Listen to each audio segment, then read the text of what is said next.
La lutte en cours pour la démocratie en Côte d'Ivoire est un enjeu national qui aura un impact certain sur cette génération et sur les générations à venir. La lutte est multiforme et le front mosaïque contre les dictateurs africains demande instamment aux travailleurs de la Côte d'Ivoire, à travers leurs différents syndicats ou individuellement, d'apporter leur contribution décisive à la lutte pour la restauration de la démocratie en Côte d'Ivoire, en décrétant une grève générale, à commencer par les secteurs prioritaires qui sont le port et l'aéroport, refuser de servir en carburant les avions et les bateaux. Le port et les aéroports seront ainsi bloqués, et quelques jours seulement suffiront pour bloquer ce régime. Refuser de servir en tout autre service, les avions et bateaux arrivant dans les aéroports et ports du pays. Bloquer les ordinateurs de la présidence, de la primature, des ministères, des forces de défense et de sécurité, et des douanes, pour empêcher ces services de fonctionner correctement. Refuser de servir du carburant à tous les camions et cars en partance pour l'extérieur de la Côte d'Ivoire. Neutraliser les communications officielles avec l'extérieur. Cela ne vous coûtera pas autant que ceux qui ont perdu la vie dans la lutte pour la démocratie dans ce pays. C'est la moindre des choses que vous pouvez faire. Passez ce message abondamment. Entre autres raisons, Ouattara ne veut pas quitter le pouvoir à cause des nombreuses malversations dont il ne veut pas répondre. Pour cela, il veut rester au pouvoir, à vie. Il sait que la Côte d'Ivoire n'est pas son pays ni celui de sa femme, elle doit donc continuer d'être la vache à lait dont il se sert ses amis et les corrompt pour obtenir leur soutien. Nous avions dans une vidéo précédente intitulée Dramane dans le tourbillon des crimes économiques donné quelques exemples du pillage de ce pays par Dramane et son clan de voleurs. En un clin d'œil. Fonds de souveraineté de Ouattara plus de 342,6 milliards outre le budget de la présidence de plus de 100 milliards. Petite comparaison, la France a un budget de 478,535 milliards d'euros et le budget de la présidence française s'élève seulement à 105 millions d'euros, soit 68 milliards de francs CFA, contre 442,6 milliards pour Ouattara. La France a un budget total presque 50 fois plus grand que celui de la Côte d'Ivoire, mais le budget de la présidence française est 8 fois plus petit que celui de la Côte d'Ivoire. Mais cela ne suffit pas à Ouattara, la Direction générale de la sécurité extérieure française l'accuse de transferts illicites de fonds, de blanchiment d'argent, et de détournement de plusieurs milliards de francs CFA. Au moins 188,5 milliards de francs CFA, destinés au financement de divers projets dans l'initiative Pays pauvres très endettés.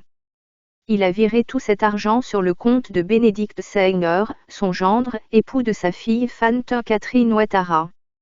Ivoirien, voilà comment les fonds qui devraient servir à réduire le chômage des jeunes et la pauvreté sont pillés par la famille Ouattara. Le scandale Ebomaf, l'État de Côte d'Ivoire se porte garant pour un prêt d'un montant 179,73 milliards francs CFA en faveur de la société privée burkinabé Ebomaf. Quel est l'intérêt pour le peuple ivoirien à ce que leur gouvernement accorde à une compagnie étrangère une caution aussi importante?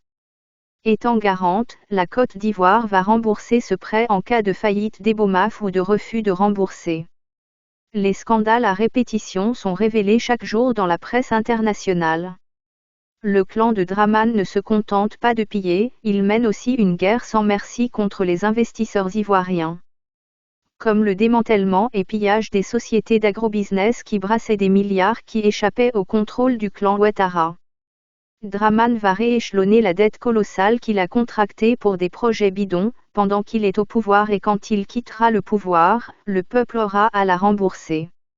Les conséquences pour vous seront un coût de vie extrêmement élevé, qui sera insupportable, et des taxes qui vont vous réduire à néant, avec des dévaluations successives de votre argent. Notez ceci, M. Bédier a été ancien président de la République, président d'institutions et la lutte qu'il mène à 86 ans, ce n'est plus pour lui-même, mais pour la Côte d'Ivoire. Il a déjà eu tous les honneurs et a tous les moyens pour vivre très bien dans n'importe quel pays dans le monde. La plupart de tous ceux qui sont avec lui le font par amour du pays. Si Ouattara est en ce moment si désespéré qu'il s'accroche à un insignifiant KKB pour tenter de donner un vernis de légitimité à sa mascarade d'élection, imaginez un peu ce qu'il aurait donné pour avoir des Afi N'Guessan, Guy Kagui, Mabry Tokwas et autres Mamadou Koulibaly autour de lui. Mais ils ont tous refusé pour la Côte d'Ivoire. Ce sont nos leaders, mais ce n'est pas à eux seuls de mener la lutte, de vivre des privations et de se sacrifier. Ceux qui pensent qu'ils devraient être au-devant des marches sont simplement de mauvaise foi ou parlent par ignorance. Au contraire, dans toute lutte, le peuple se donne le maximum de peine pour protéger ses leaders. Même Dramane Ouattara n'a jamais été vu devant une marche quelconque en Côte d'Ivoire, ni devant sa rébellion, ni ses enfants. Churchill qui a battu les nazis n'était pas sur le front, ni même le général de Gaulle qui était militaire, chacun a son rôle. Nos leaders font leur part de sacrifice et prennent déjà suffisamment de risques. Le peuple doit se donner les moyens pour les protéger. Sans leur leadership, la lutte n'aboutira jamais et c'est bien pour cela que Dramane tente de décapiter le CNT en les immobilisant. Pour notre part, nous leur demandons d'accroître la coordination en désignant des coordinateurs dans les quartiers, villes et régions qui pourront très rapidement mobiliser la population qui souvent se demande ce qu'il faut faire.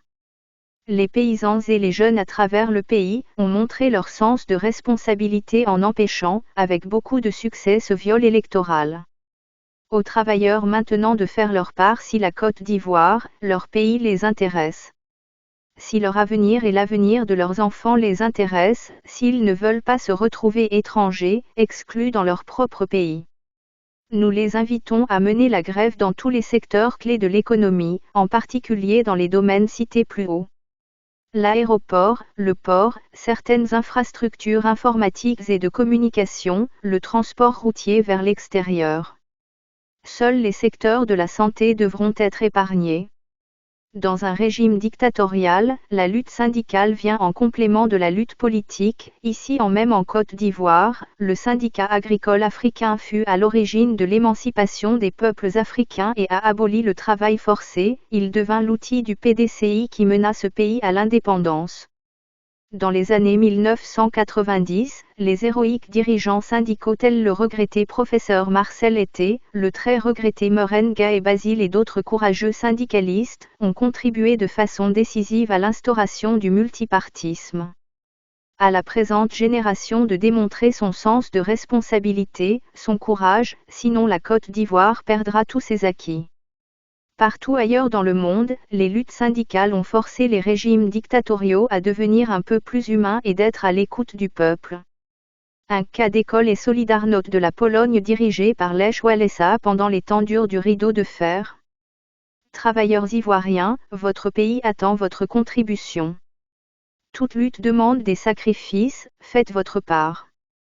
À travers le pays, des jeunes gens ont fait leur part, souvent au sacrifice de leur vie, vous le savez. De vénérables dignitaires tels que le président Bédier, n'ont pas hésité à abandonner les délices du pouvoir, les honneurs et les richesses énormes que Ouattara était prêt à leur remettre, pour faire leur part de sacrifice, subissant des humiliations et menaces de toutes sortes. Le peuple vous regarde, faites votre part. Vous êtes une majorité et si l'ancien président qui tente de confisquer le pouvoir vous menace, paralyser son régime, vous en avez les moyens. Si vous refusez de servir les avions à l'aéroport d'Abidjan et les bateaux au port d'Abidjan, pendant quelques jours, ce régime sera bloqué. Mais si vous acceptez que Ouattara continue de piller ce pays pour que vous et vos descendants crèvent de faim pour payer ses dettes, alors croisez les bras et attendez. Ouattara n'hésite pas à dépouiller les caisses de l'État pour corrompre tous les individus hautement corruptibles qui arrivent au sein de la communauté économique des États indépendants de l'Afrique de l'Ouest, l'ONU et l'UEA pour avoir leur soutien.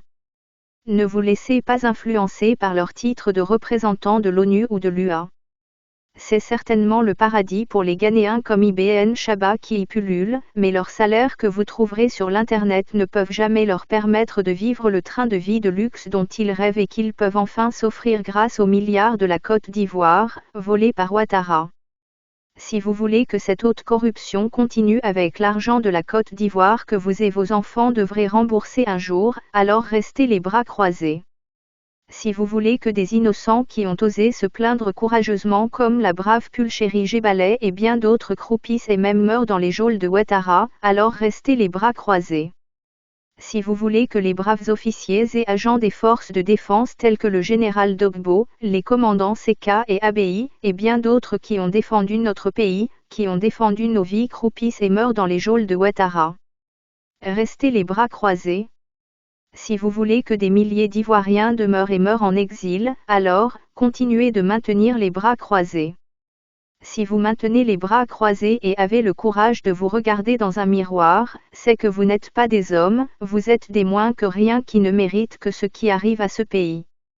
Mais si vous voulez un pays égalitaire où tous les fils du pays ont les mêmes chances et sont promus en fonction de leurs valeurs intrinsèques. Si vous voulez un pays débarrassé de l'apartheid ethno-religieux que Ouattara appelle rattrapage ethnique. Si vous voulez avoir de la promotion dans vos carrières, si vous voulez un pays de démocratie, un état de droit, alors joignez la lutte pour la démocratie. Supportez le Conseil national de la transition. Vous avez un pouvoir réel, ne le sous-estimez pas, utilisez-le pour le bien de votre pays, de votre descendance. Travailleurs ivoiriens, jouez votre partition. Retenez de toutes les façons que si vous avez peur maintenant et n'avez pas le courage de prendre vos responsabilités, vous allez être mis au chômage, vos enfants n'auront pas de travail dans ce pays, tous seront remplacés par les Sahéliens qui constituent la horde des supporters de Ouattara et que nous avons vus alignés devant l'ambassade de Côte d'Ivoire à Paris pour aller voter. Lors de l'entretien que Ouattara a récemment eu avec RFI, nous avons appris que la population de la Côte d'Ivoire sous Ouattara a augmenté de 25%. 25% en 10 ans, savez-vous ce que cela veut dire? Et cela, c'est le chiffre officiel, la réalité est certainement pire, vous n'avez qu'à sortir dans les rues d'Abidjan et jusqu'aux villages les plus éloignés pour vous en rendre compte. Des personnes chassées par les nombreux conflits qu'ils ont créés dans leur propre pays et qu'ils importent chez nous ici. C'est surtout la recolonisation de la Côte d'Ivoire qu'il a entreprise ainsi sous nos yeux. Cela n'est pas une vue de l'esprit. Vos enfants à vous prendront le chemin de l'exil pour mourir dans la Méditerranée, à cause de votre lâcheté et irresponsabilité. Ouattara a déclaré qu'il va encore changer la Constitution, et à coups de milliards, il trouvera des juristes pour l'aider à tromper les Ivoiriens une fois de plus et à brader complètement ce pays.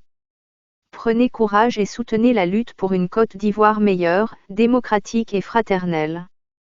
Le Front Mosaïque demande instamment aux travailleurs de la Côte d'Ivoire, à travers leurs différents syndicats et individuellement d'apporter leur contribution décisive à la lutte pour la restauration de la démocratie en Côte d'Ivoire.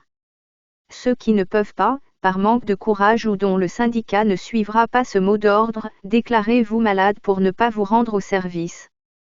Tous ceux qui ne soutiennent pas ce mot d'ordre doivent savoir qu'ils ne travaillent pas pour la Côte d'Ivoire, mais pour le régime illégal, sanguinaire et pillard de l'ex-président Dramane Ouattara et son co-responsable de ses actes envers les Ivoiriens. Les membres exilés du CNT devront se structurer rapidement pour tout coordonner et soutenir ceux qui sont en place, menacés par Ouattara. C'est dommage que les précieuses armes qui ont été prises sur les mercenaires de Ouattara aient été remises. Désormais, gardez toutes les armes que vous prendrez, elles vous serviront pour votre défense, du moins contre les microbes et autres milices. Que Dieu bénisse la Côte d'Ivoire. Nous remercions les panafricanistes qui repostent nos vidéos sur leur chaîne, et les encourageons à continuer pour une plus grande diffusion. Nous les remercions de bien vouloir en souligner l'origine et de mettre un lien vers notre chaîne.